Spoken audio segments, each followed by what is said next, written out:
Magandang araw po, welcome po sa aking channel, Nov9 TV. Patalasasan po, meron po ba kayong mga properties na napapabayaan or non-performing assets? Plan nyo ibenta, pero wala kayong oras pagbenta nito. Kung ito'y pagkakatiwala nyo po sa amin, tawag lang po kayo sa aking numero, usap po tayo, gawan ko po ng video for free. Yes, libre po. Wala po kayong babayaran. Tutulungan pa namin kayong mabenta ang inyong property. Kami na po bala sa marketing, sa boosting, pati po sa paid advertisements, even sa tripping. Hindi na po kayo mapapagod sa pag-entertain ng mga buyers. Kami na po bala sa lahat. Tawag lang po kayo. Nandito po tayo ngayon sa Mindez, Cavite, kung saan meron po tayong bagong video presentation. Isang brand new, modern design, 3-story house and lot na may swimming pool o heated dipping pool.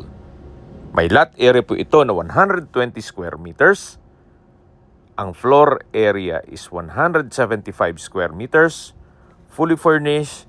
Meron pong isang master bedroom, 3 bedroom, maid's room, 2 toilet and bath, at meron din pong water tank na 775 liters in case ng water shortage. Fully fenced na rin po. Ito'y gated subdivision at may guard. Napakatahimik po ng lugar, sariwa ang hangin, at malamig po ang klima. Yan po ang main gate at pedestrian gate.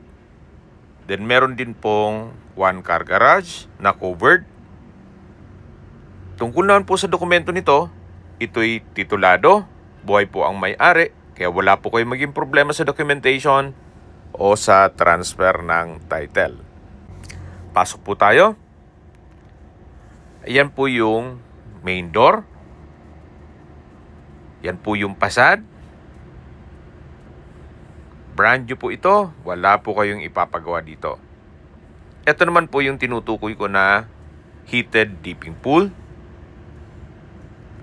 Pag po may tubig, ganyan ang itsura niya. Meron pong waterfalls at may underwater pool lights. Sa ngayon po, tinanggal ang tubig pero working po ang pump and filtration niyan. Then meron din pong sliding glass door na papunta sa loob ng bahay. Mamaya po check natin yan. Ito naman po yung tinutukoy ko na main door. At dito naman po yung garahe. Yan po yung main gate. At meron pong setback na 1 meter paikot ng buong bahay. Meron din pong concrete fence na may wall-mounted lights. Ang disenyo po nitong property ay pwedeng maging income generating. Especially kung gagawin nyo po itong staycation business or ipasok nyo sa Airbnb. Pero kung ayaw magnegosyo, pwede naman po ito para sa inyong retirement home o bahay bakasyonan. Pasok na po tayo. Welcome po dito sa bahay ni Madam at Sir.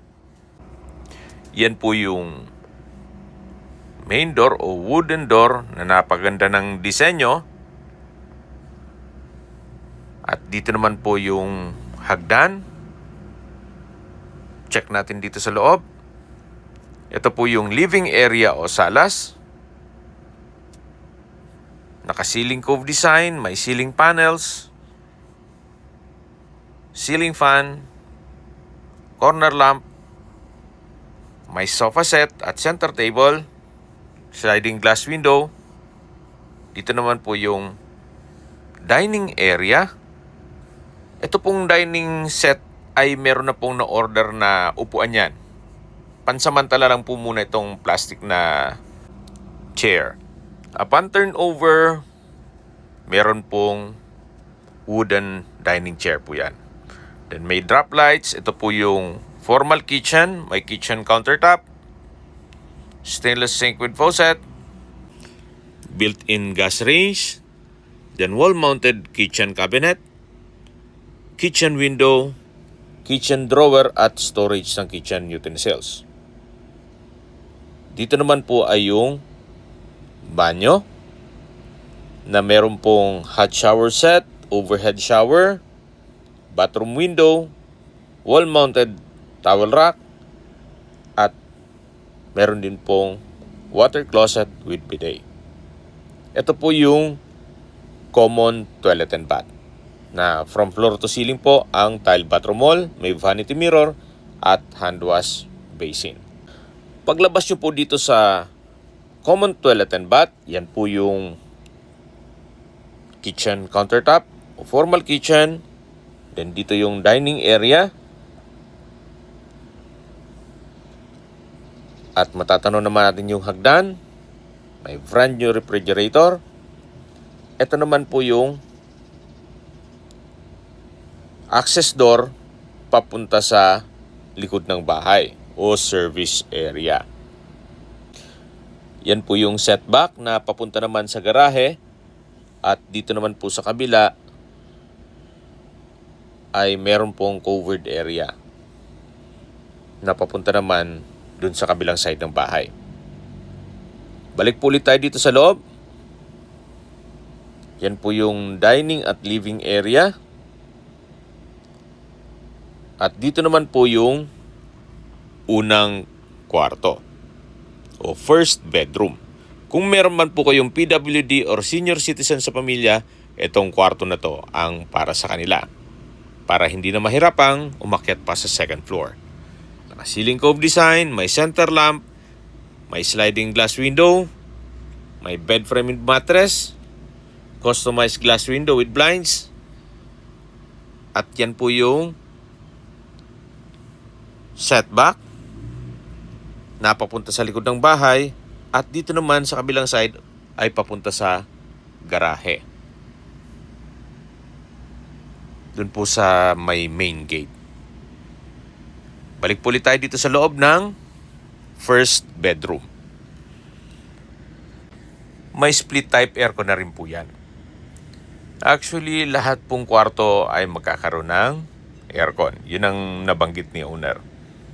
Yan po ulit yung formal kitchen, dining area, then yung common toilet and bath. Yan po yung living area o salas na may access papunta sa dipping pool.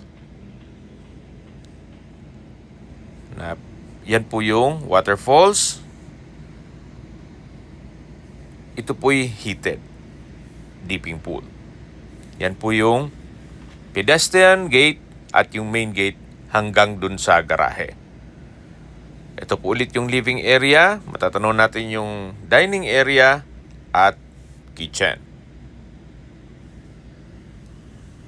Open concept lang po ito, kaya maaliwalas. At aakyat na po tayo dito sa hagdan. Ito po yung naka-wooden staircase. Then, meron din pong tubular handrail. Samahan niyo po ako, kyat po tayo. At nandito na po tayo sa second floor. Ito po yung hallway, papunta naman sa mga kwarto. Check natin itong second bedroom. May bed frame mattress, ceiling cove design, center lamp, sliding glass window with blinds, naka-tile flooring, at malaki naman ang espasyo nito. Yan po yung second bedroom o pangalawang kwarto. Yan po yung hagdan. At dito naman po yung hallway na papunta naman dito sa ibang kwarto. Yung third bedroom. Naka-wooden door, high ceiling, may center lamp, naka-ceiling panels, sliding glass window with blinds, at naka-tile flooring. Yan po yung third bedroom. Ito naman po yung common toilet and bath. May hand wash basin, water closet, hot shower set, overhead shower, bathroom window, at tile bathroom wall. Meron din pong wall-mounted towel rack. May vanity mirror, At napakaganda ng disenyo ng tiled bathroom wall. Ito po yung fourth bedroom. Malaki naman ang espasyo.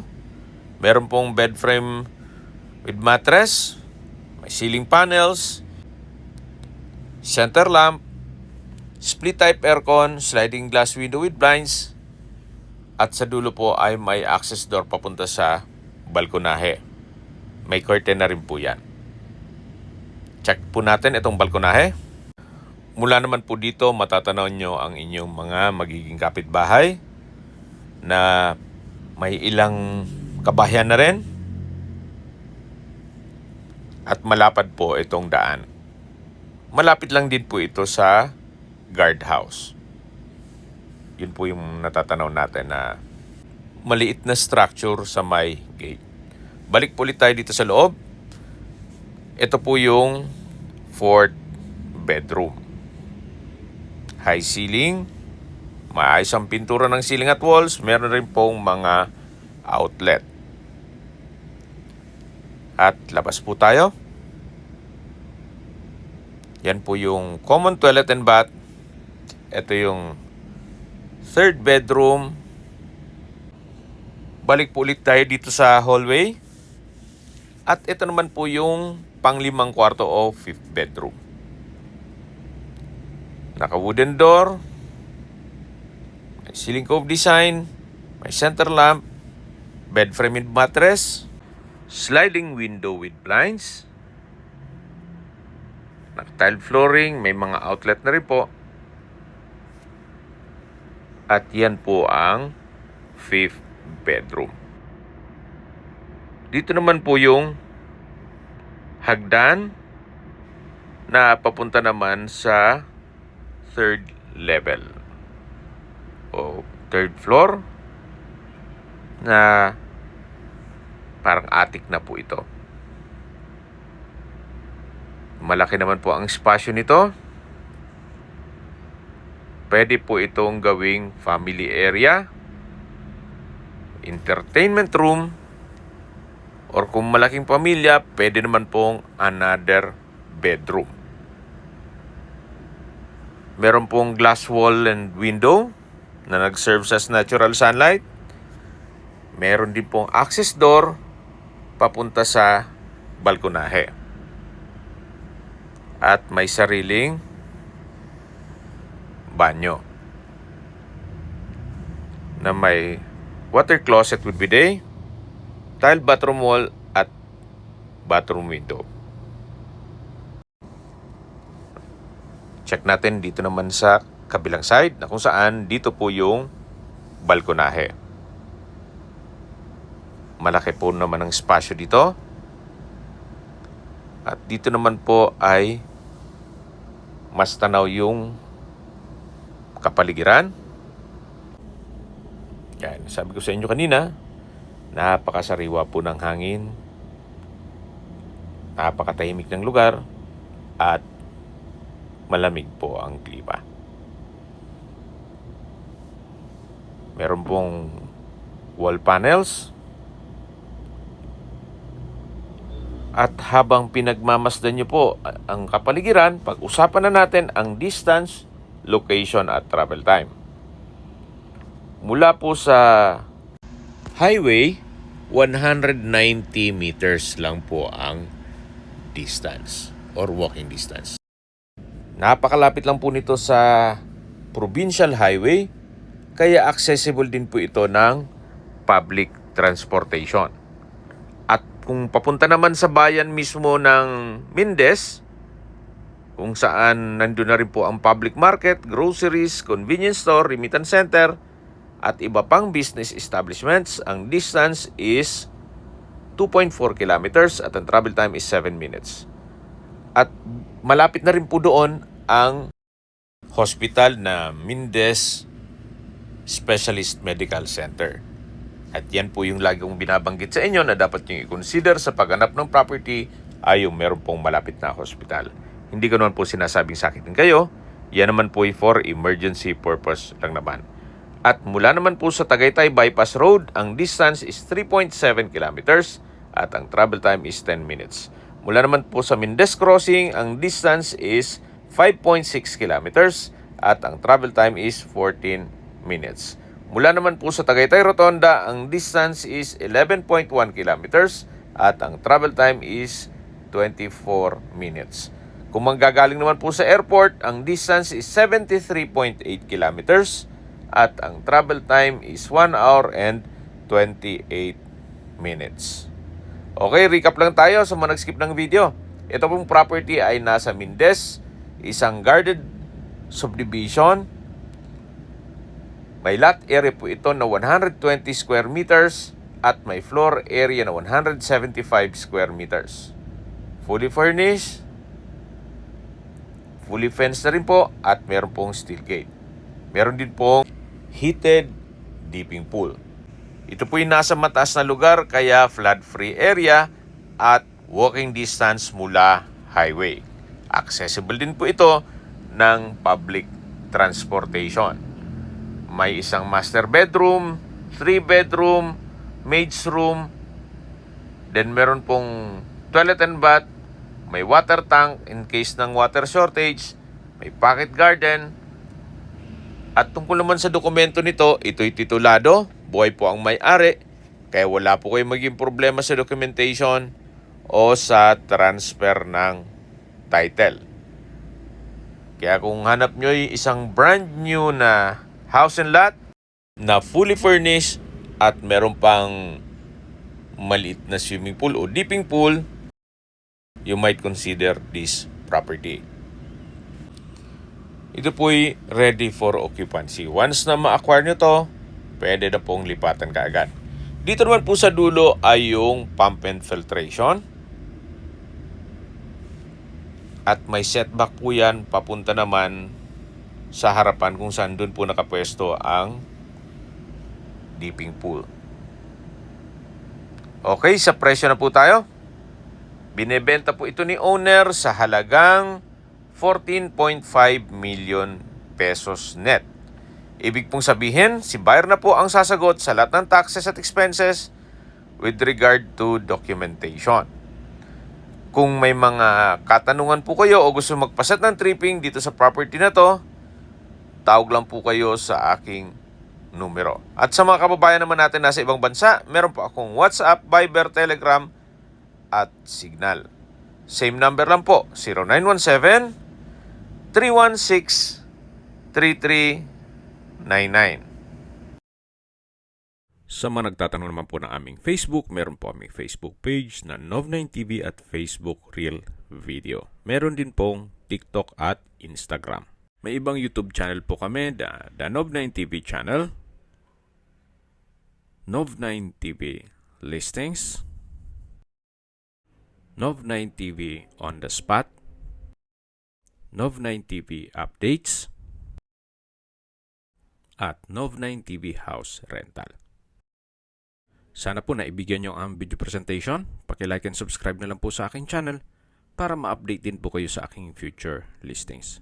Kung sakali po hanap nyo yung mas malaking sukat ng lupa, meron din po kami ibang listings na pwede nyong pagpilian. Huwag po kayong mag-atubiling tumawag sa amin. Then, let us know your budget para malaman namin kung anong property pwede naming ilog sa inyo. Sa lahat pong viewers, subscriber at nagtiwala po sa amin, salamat po sa suporta. Ingat po kayo lagi at yung pamilya. Maraming salamat po.